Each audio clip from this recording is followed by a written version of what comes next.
Mga ka-A to Z, 2 linggo na lang, Abril na. May plano na po ba kayo ngayong papalapit na summer vacation? Bakit hindi isama sa bucket list ang Itbayat Batanes? Sagot na namin muna ang inyong paghinga at bakasyon, arat-nat dayuin ang pinakahilagang bahagi ng bansa sa ating balitang A to Z. Sabi nila, matatagpuan mo ang hiwaga sa mga lugar na hindi madalas napupuntahan.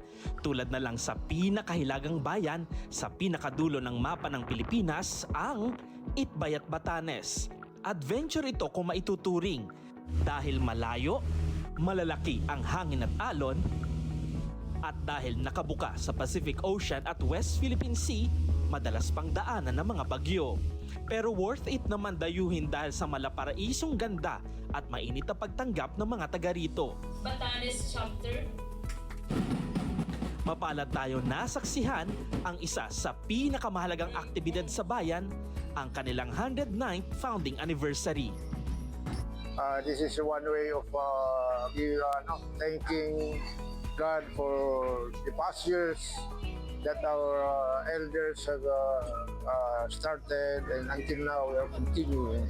It is our trust to improve our community, our cleanliness, our continuing resilience of our people. Puno ng kulay at saya ang isang linggong selebrasyon. Laban-laban ang 5 barangay sa iba-ibang events. May pa-quizbee sa mga bata, palaro ng sports, at may tagisan pa sa Zumba. Buhay na buhay din ang kultura ng mga Ivatan sa Itbayat dahil ang kalinangang Pilipino mula sa mga tradisyonal na tugtugin at sayaw binibigyang halaga. At syempre, ang pinakamasaya sa lahat, ang tinatawag na vunong, kung saan nakikisaya ang lahat sa salo-salo ng buong isla.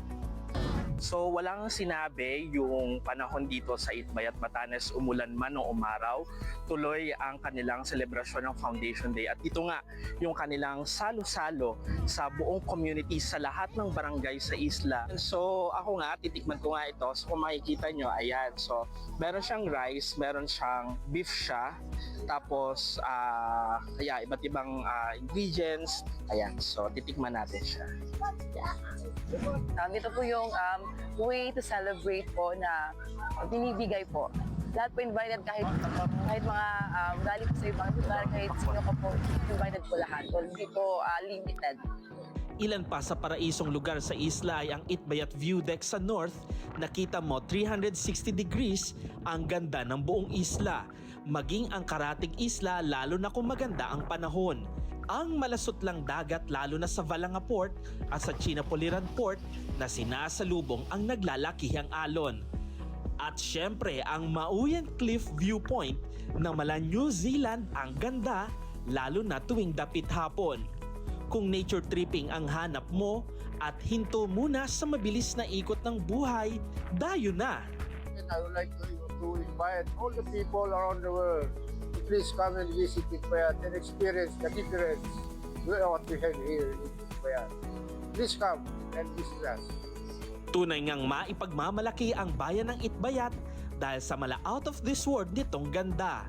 Isang patunay ng angkin nitong hiwaga sa hilaga.